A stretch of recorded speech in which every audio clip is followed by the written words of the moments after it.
Domnilor, vă prezint bobina Turf, actuatorul electromagnetic de Polaris FI500 Sportsman, care a fost complet restaurată.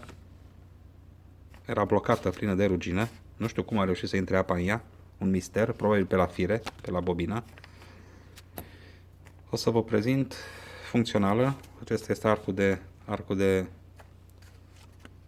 blowback, cum îi zic eu, de împins în spate. O baterie de 12V și conexiune pe conector. O alimentăm și actuatorul împinge tija afară, care intră în diferențial și blochează turful sau diferențialul spate. Blocat sau deblocat. În acest mod este deblocat, diferențialul este liber pe modul turf. Când este împins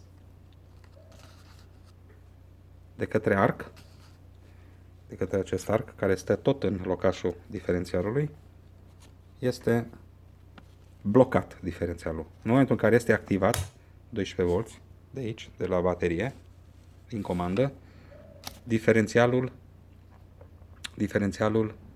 este liber. Arcul împinge înapoi, în acest mod diferențialul se blochează.